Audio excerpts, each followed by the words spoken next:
বাংলাদেশের একজন বিখ্যাত আলেমেদিন একবার লালমনিরহাট গিয়েছিলেন একটি মাহফিলে যোগদান করতে। লালমনিরহাট নামার পর মাহফিল প্রাঙ্গণে যাওয়ার জন্য তিনি রিকশা খুঁজতে লাগলেন। একসময় তিনি একজন ব্যক্তিকে দেখতে পেলেন। সে লোকটার হাতে ছিল তসবিহ, মাথায় পাগড়ি আর গায়ে একটা কুঁচকে যাওয়া ধুলো মাখা জুব্বা। হুজুর ভাবলেন এই লোক নিশ্চয়ই কোনো বড় আলেম হবে। তিনি লোকটাকে একটা সালাম দিয়ে তার কাছে রিকশার জন্য খোঁজ করলেন। লোকটা নিজেই জানালেন তিনি একজন রিকশা চালক। হুজুর বিশ্বাস করতে পারছিলেন না একজন রিকশাওয়ালা তিনি। এই লোকটা রিকশায় উঠে হুজুরকে ডাকেন। হুজুরও রিকশায় চড়ে বসলেন। কিছুক্ষণ যাবার পরেই বাতাসে ভেসে আসলো জোহরের আজানের ধ্বনি। এটা শুনে রিকশাওয়ালা তাৎক্ষণিক রিকশা থামিয়ে দিলেন। হুজুরের দিকে তাকিয়ে আমতা করে বলল, হুজুর, আপনি কিছু মনে না করলে চলুন আমরা দুজনে মিলে জোহরের নামাজটা এখানে পড়ে নেই। হুজুর কিঞ্চিত ব্যস্ত থাকায় তিনি জানতে চাইলেন জামাত নিশ্চয়ই 1:30টায়, এবং সে রিকশাওয়ালা বলে, জি হুজুর। তখন তিনি বলেন, দেরি না করে আমরা মাহফিল প্রাঙ্গণে গিয়ে নামাজটা আদায় করি। রিকশাওয়ালা মাথা নিচু করে বললেন, হুজুর, দয়া করে বেয়াদবি নেবেন না। আপনি যে বলছেন আমরা রিকশা চালাতে থাকবো, এই আধা ঘন্টায় যদি আজরাইল আসে, যদি আধা ঘন্টায় আমি হায়াত না পাই। এ কথা শুনে রীতিমতো লজ্জা পেয়ে গেলেন সেই বড় হুজুর। তিনি মনে মনে ভাবলেন, হায় আল্লাহ, আমি একজন এত বড় আলেম, তাও কিনা এই রিকশাওয়ালার সমানও ভালোবাসতে পারিনি।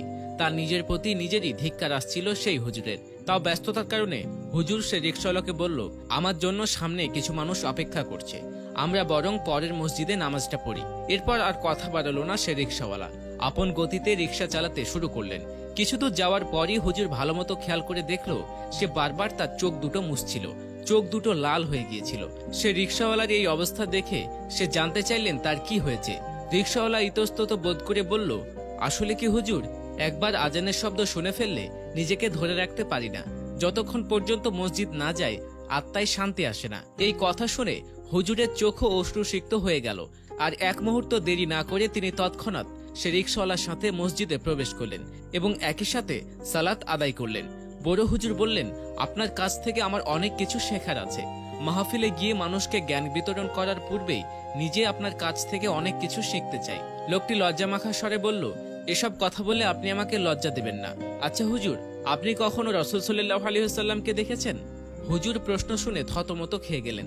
তিনি বলেন, না, স্বপ্নে দেখার যে সুযোগ রয়েছে তা তো আমার মতো অধম বান্দার কপালে এখনো জোটেনি। এরপর রিকশাওয়ালা আবার বলেন, আপনি তো অনেক বড় আলেম, নিশ্চয়ই তার সম্বন্ধে বইপত্র পড়েছেন। সেই অনুযায়ী আমাকে একটু নবীজির বর্ণনা বলেন তো।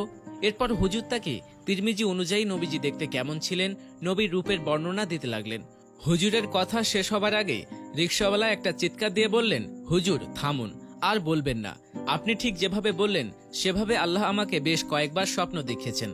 আপনি যা যা বর্ণনা দিলেন হুবহু সেই মানুষটিকে আমি স্বপ্নে দেখেছি। এসব বলতে বলতে তিনি মাটিতে লুটিয়ে পড়লেন আর জুতো দুটি খুলে একটু দূরে গিয়ে পড়ল। এটা দেখে সে হুজুর নিজেই জুতো দুটি কুড়িয়ে আনলেন। হুজুরের কান্না দেখে রিকশাওয়ালা সংকোচের সাথে বললেন, হুজুর থামুন, কি করছেন আপনি? আপনি আমাকে গুনাহগার করছেন। আপনার মতো বড় আলেমের হাতে এই রিকশাওয়ালা জুতা শোভা পায় না। হুজুর তার কথা থামিয়ে দিয়ে কাঁদতে কাঁদতে বলেন, আপনি রিকশাওয়ালা না, আপনি আল্লাহর বান্দা। আমার মাহফিলে গিয়ে মানুষকে জ্ঞান বিতরণ করার প্রয়োজন নেই। আপনার কাছ থেকে আমি শিখতে চাই কিভাবে রাসূল সাল্লাল্লাহু আলাইহি ওয়াসাল্লামকে স্বপ্ন যুগে দেখা যায়। যে রিকশাওয়ালা নবীজিকে স্বপ্নে দেখে সে কোনো সাধারণ মানুষ হতে পারে না। এরপর সে রিকশাওয়ালা যখন গন্তব্যে পৌঁছে দিলেন, হুজুর তাকে 1000 টাকার নোট বের করে ভাড়া হিসেবে দিতে চাইলেও তিনি তা গ্রহণ করেননি এবং বললেন, হুজুর আপনি একজন মহান মানুষ, খাস করে 2 হাত তুলে আমার মৃত মায়ের জন্য দোয়া করুন। আল্লাহ যেন তার জীবনের গুনাহ খাতা মাফ করে দিয়ে তাকে জান্নাতের বাসিন্দা করে দেন। তাহলে সেটাই হবে আমার শ্রেষ্ঠ পাওনা। রিকশাওয়ালার একটি কথার দ্বারা হুজুর সেদিন বুঝতে পেরেছিলেন সমাজে তার অবস্থান অনেকের চেয়ে নিচে হলেও মনের দিক থেকে সবার চেয়ে কতটা উঁচুতে তিনি অবস্থান করছে।